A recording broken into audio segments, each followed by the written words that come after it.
বিজেপিত পুৰণা বিধায়কৰ টিকট নকটাকৈও আমি নতুন মুখৰ প্ৰাৰ্থী এবাৰ দিব পাৰোঁ। 22টা সমষ্টি আমাৰ নতুনকৈ আছে, য'ত আমি পুৰণা টিকট নকটাকৈ 22জন নতুন প্ৰাৰ্থীক আমি টিকট দিব পাৰোঁ। গৰাকী বিজেপিৰ বিধায়কে টিকট পাব, তাৰ নিশ্চয়তা কোনেও দিব নোৱাৰে। 5 বছৰৰ কাৰণে বিধায়ক হয়, পিছৰ 5 বছৰ জনপ্ৰিয়তাৰ ওপৰতে দলে টিকট দিয়ে। আমাৰ ইয়াত এপ্লিকেশ্যনৰ চিষ্টেম নাই, আমি কাৰোৰ পৰা আবেদনো নলওঁ। গতিকে আমাৰ নিৰ্বাচনত কোনে টিকট পাব, বুথ কমিটিৰ পৰা ৰাজ্যিক নিৰ্বাচনী কমিটিলৈকে এটা প্ৰক্ৰিয়াৰ মাজেৰে নাম আহে।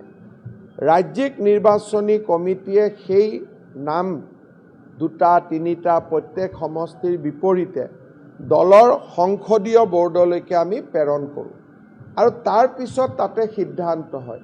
সংসদীয় বৰ্ডৰ সভাত কি সিদ্ধান্ত হ'ব 2 মাহ আগতে তাক কোনেও ক'ব নোৱাৰে। সংসদীয় দলে কি সিদ্ধান্ত ল'ব তাক মুখ্যমন্ত্ৰী বা দিলীপ শইকীয়াই আপোনালোকক ক'ব নোৱাৰে।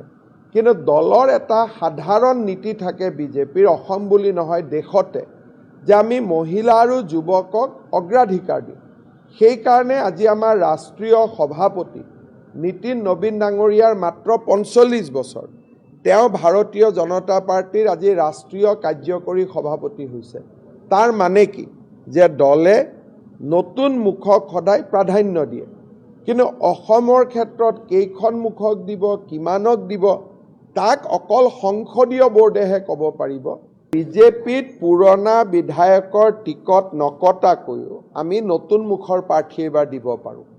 22টা সমষ্টি আমাৰ নতুনকৈ আছে, য'ত আমি পুৰণা টিকট নকটাকৈ 22জন নতুন প্ৰাৰ্থীক আমি টিকট দিব পাৰোঁ আৰু 103টা সমষ্টিৰ ভিতৰত এই 22জন।